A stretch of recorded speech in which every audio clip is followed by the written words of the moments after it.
Kerala Pradesh Congress Committee President, respected Sudhakaranji, CLP leader VD Satishanji, Vaikam Satyagraha Centenary Celebrations Committee Chairman Sajindranji, Convener Lizuji, and all the Congress leaders on the dais, and all my colleagues from different parts of the state.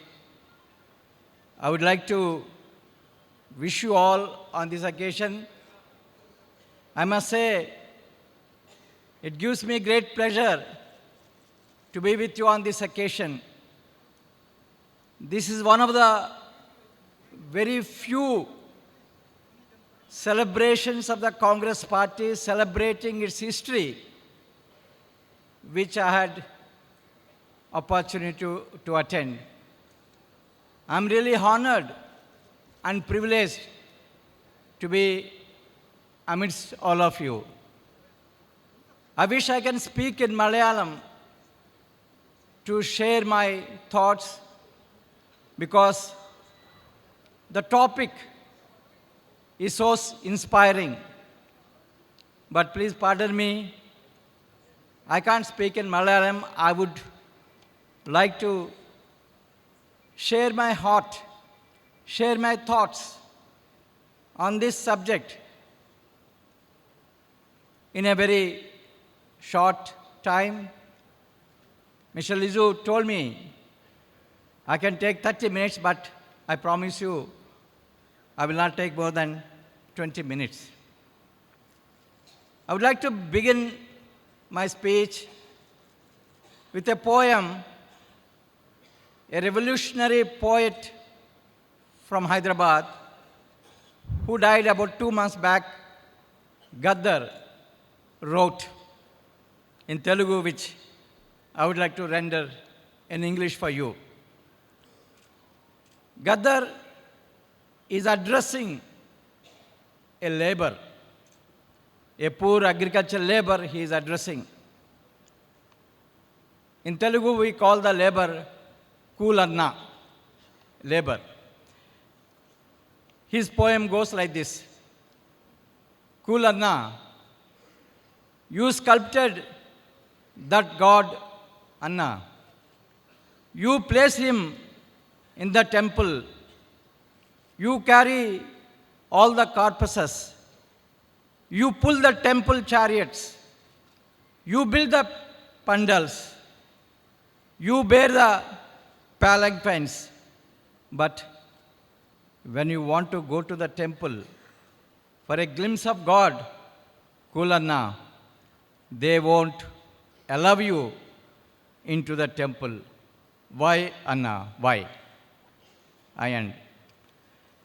In December 1923, nearly 100 years back, one Sri T.K.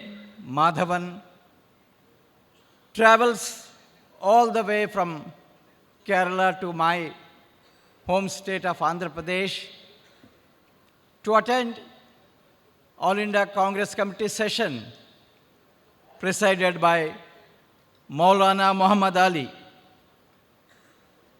Madhavan was there to move a resolution requesting Congress Party to support struggles against untouchability and to declare that temple entry is the birthright of all Hindus. The resolution that was passed in that Congress session 100 years back, it gave birth to a monumental Vaikam struggle, which took place from 30th March 1924 to 23rd November 1925. It was the first anti-caste movement that gained national momentum in pre-independent India, with Gandhi calling it no less of a battle than the one for Swaraj. It heralded a new era of social awakening, ignited the fervor for justice, equality across the country. It also marked the dawn of temple movement across India. I also want to today, before you talk about another resolution that was passed by CWC exactly 100 years later in October 2023 in Delhi, wherein Congress party demanded unanimously for conduct of OBC caste census because Congress is strongly of the view that the caste must be counted in order to strengthen efforts to transcend it. Caste-based affirmative action, fine-tuned with the help of caste numbers, is needed. 100 years passed between the temple entry resolution and the OBC caste census resolution.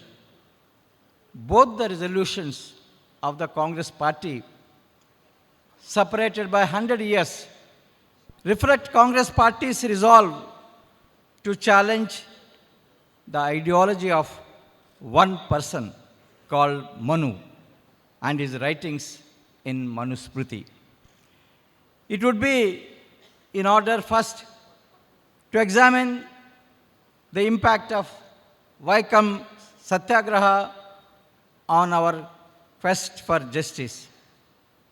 When I think of Vaikam struggle, a few aspects of the struggle come to my mind, which I realized Sudhakaran has very passionately narrated. I don't want to repeat, but I would like to share some of them as I was touched by those aspects of the Vaikam struggle. First, it was a movement that was sustained for 18 months, during which time thousands of protesters were arrested, imprisoned, and even beaten up.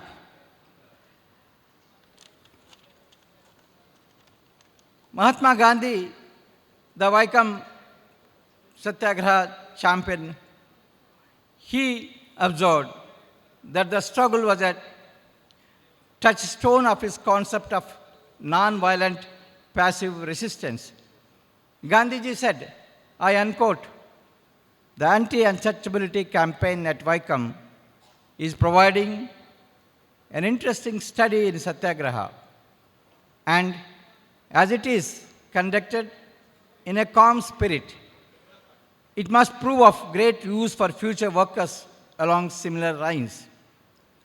Long before Vaikam Satyagraha, all of you know that a great movement was going on in Kerala under the leadership of Vaikunda Swami, Sri Narayana Guru, Sri Ayyankali, Sri Kumaran Asam, and Dr. P. Palpu. But the inspiration for the Vaikam struggle stemmed from the meeting between Mahatma Gandhi and T.K. Madhavan in Tirunelveli in September 1921. Gandhiji maintained that the temple entry and civil liberties were fundamental human rights that ought to be granted to all Hindus. Sri Narayana Guru was part of Vaikam Satyagraha from the start till the end. It was his disciples who established the Vaikam Satyagraha movement. E.V. Ramaswamy, famously known as Periyar, a champion of the non-Brahminical and Swayam Maryada movement in Tamil Nadu, arrived in Vaikam on 12th April 1924, accompanied by 17 volunteers. Though arrested and imprisoned, Periyar gave leadership to Vaikam Satyagraha. In 1925, the Madras Presidency Congress passed a resolution unanimously hailing Ramaswamy Periyar as Vaikam Virar, or hero of the Vaikam, in Kanchipuram session. Vaikam agitation foregrounded social reform against the caste system in India. The Vaikam Satyagraha achieved the entry of backward caste and Dalits to roads on three sides of the Vaikam temple, leading to temple entry movement across India. The struggle across the country shaken the foundations of the caste system so much that on 27th September 1925, Sri Keshav Baliram Hedgewar, a doctor in the city of Nagpur, who wanted to safeguard the caste system and establish Hindu Rashtra in India, started an organization called RSS. Vaikam struggle prepared the ground for a successful campaign across the country against the caste system and pleading for the rights of the Dalits for entry into the temple. Nearly 1,500 kilometers away from Vaikam, at a place called Mahad, in Maharashtra, about 1.5 years after Vaikam struggle. At another historical struggle, Mahad Satyagraha was led by Dr. Ambedkar on 20th March 1927 to allow untouchables to use water in public tank in Mahad. While addressing the Dalits who participated in the Mahad Satyagraha, Dr. Ambedkar said, I quote,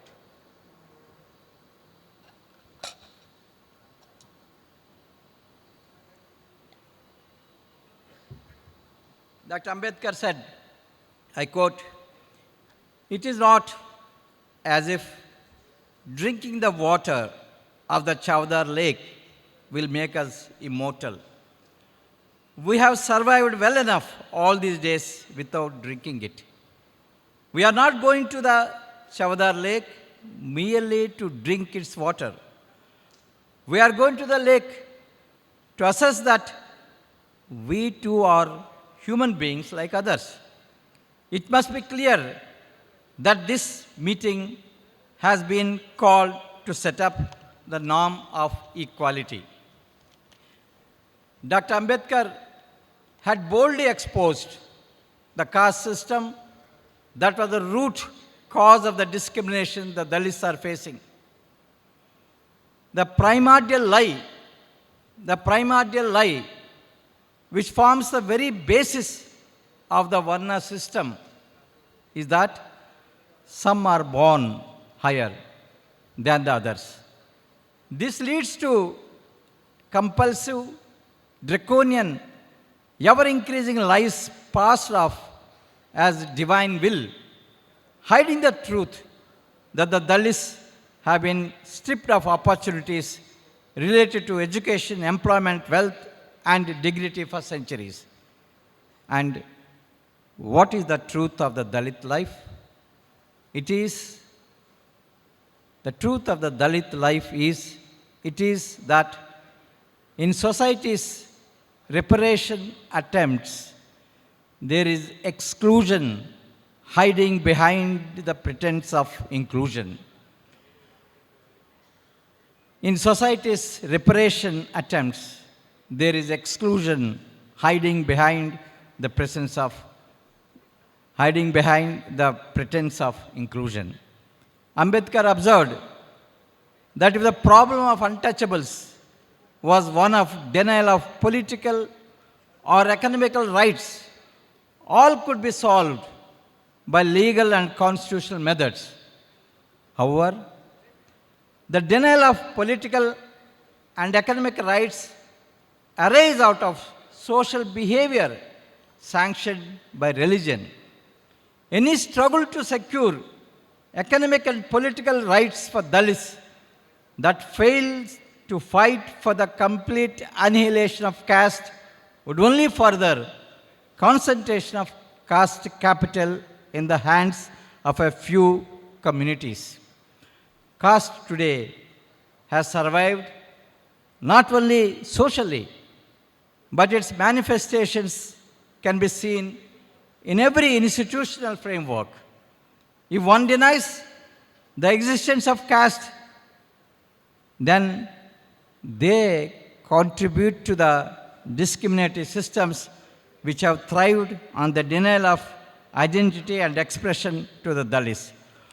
What India needs today is an all-round attack on caste and its manifestation. Dear friends, development cannot happen without dignity. Progress cannot happen without acknowledging the social discrimination against Dalits. Dr. Ambedkar and other founding fathers of the Constitution laid down a bold new vision in the Constitution that promised a life of dignity to every individual, irrespective of their circumstances at birth. It was not just an attempt to undo centuries of historical wrongs, but a pathway to dismantle the very structure that continued to produce inequality. On the occasion to commemorate Dr. Ambedkar's 125th birth anniversary organized by the Congress Party in 2016, Sri Rahul Gandhi addressed a rally on April 11th at Nagpur. In his speech, he highlighted that as a nation, we have a choice between two competing ideologies. One that perpetrates the regressive Manuwad values, and the other that stands against those very ethos. Both the ideologies offer a different vision of social cohesion and progress.